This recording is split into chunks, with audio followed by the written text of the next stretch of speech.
আসসালামু আলাইকুম। চট্টগ্রাম ইউনিভার্সিটি ভর্তি পরীক্ষার এ ইউনিটের আর যে কয়দিনই বাকি আছে সে কয়দিনের জন্য এখন কোন কোন স্টেপগুলা তোমার ভিতরে দেখলে তুমি বুঝবা যে তোমার ফলাফল আসলে ভালো হতে বাধ্য। আমরা সেটা নিয়েই কথা বলবো আজকে। স্টেপগুলোর ভিতরে প্রথম যে স্টেপটা খুবই গুরুত্বপূর্ণ সেটা হচ্ছে যে সিইউ এ ইউনিটের কোশ্চেন ব্যাংকটা তুমি সলভ করতেছো কিনা। যদি চিন্তা করো যে সিইউ এ ইউনিটের কোশ্চেন ব্যাংক সলভ করার প্রয়োজন নাই, তার মানে তুমি চিন্তা করছো আসলে তোমার ভালো ফলাফল করার প্রয়োজন নাই। এটাই সত্য।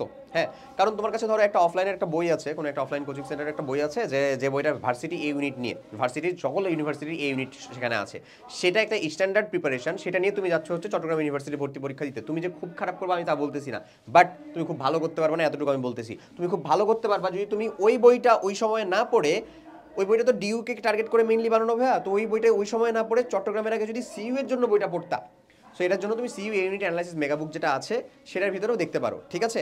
আচ্ছা, সো এখানে যে তুমি পড়তেছো সেই পড়াটা আসলে কিরকম ভাবে শর্ট সিলেবাসকে মেন প্রায়োরিটি দিয়ে পড়া।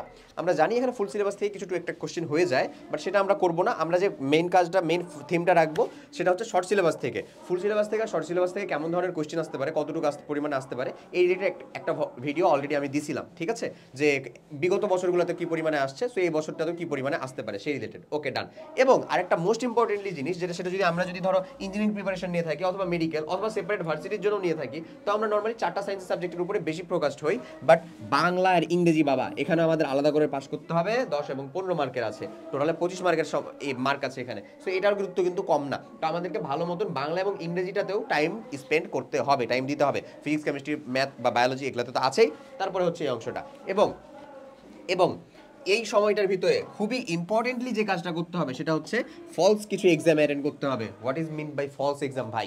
ফলস এক্সাম মানে কি? মিথ্যা মিথ্যা এক্সাম অ্যাটেন্ড করবো না ভাই, মিথ্যা মিথ্যা এক্সামে না, সত্য সত্য এক্সামে, যেটা আসলে মনে হবে সিইউ এই ইউনিটের জন্য এক্সাম, বাট এটা আসলে তুমি দিতেছো অনলাইনে।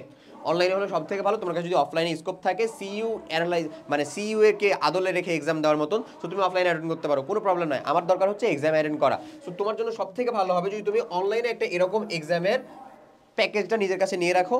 এবং এই এক্সামটা অ্যাটেন্ড করার ক্ষেত্রে স্ট্র্যাটেজি লাগবে। এই এক্সামটা খালি যে এক্সাম নিয়ে নিলাম, একটা দিলাম, ভাই ভালো লাগতেছে, খুব মন ভালো আছে, একটা এক্সাম দিয়ে দিলাম, ফেব্রুয়ারির অমুক তারিখে একটা এক্সাম দিব, না। এখানে এক্সাম দিতে হবে মিনিমাম 3টা একদিনে, পার ডেতে 3টা এক্সাম অ্যাটেন্ড করাই লাগবে। এরকম স্ট্র্যাটেজি মাথায় রাখবা। সো তুমি ফিজিক্স, কেমিস্ট্রি, ম্যাথের ভিতর থেকে দিতে পারো, একটা সাবজেক্টে 3টা দিতে পারো, তবে এটা তুমি তোমার ভালোটা বুঝো আর কি, যে কোন চ্যাপ্টারের উপর তোমার এক্সাম দেওয়াটা বেশি জরুরি, কোন জায়গাটা বেশি জরুরি। ওটা অনলাইন এক্সাম কিভাবে দিতে হয় এই রিলেটেডও কথাবার্তা আর কি বলছিলাম, সেটা এখানে বললে আসলে ভিডিওটা অনেক বেশি লেন্দি হয়ে যাবে। সো আমরা যে স্টেপগুলোতে আছি সেইগুলোতে থাকি। সো আমাদেরকে এক্সামটার ভিতরে অ্যাটেন্ড করতে হবে, এবং এই এক্সামগুলো অ্যাটেন্ড করবা খুবই সিরিয়াসলি, একেবারে টাইমার দেখে। টাইমার তো তোমার এখানেও যুক্ত থাকবে আর কি, নো প্রবলেম। সো একেবারে টাইমার দেখে, এবং ক্যালকুলেটার ইউজ করবো 100 ms, চেষ্টা করবা না ইউজ করে করার। তারপরেও দেখা যায় যেহেতু 100 ms দিয়ে রাখছে, সো তুমি ক্যালকুলেটার ইউজ করতে পারো। ঠিক আছে? এবং খুব ইমান আমলের সাথে আর কি এক্সামটা দিও ভাই, কারণ এই এক্সামগুলো আসলে তুমি লিটারালি একটা করে সিঁড়ি তৈরি করতেছো তোমার ওই এক্সামটাকে ভালো করার জন্য। বুঝছো? সো তুমি জাস্ট এই জিনিসটা ফলো করে যদি একটা উইক পর্যন্ত চলিস ভাই, একটা সপ্তাহ, তাহলে দেখতে পারবি নিজের ভিতরে পরিবর্তনটা কত বেশি চলে আসছে। সেখানে যতদিন সময় আছে ততদিন প্রত্যেক দিন যদি এরকম ভাবে অ্যাটেন্ড করা যায় একেবারে, তাহলে আলহামদুলিল্লাহ তোমার একটা ভালো প্রিপারেশন তৈরি হতে বাধ্য। ঠিক আছে?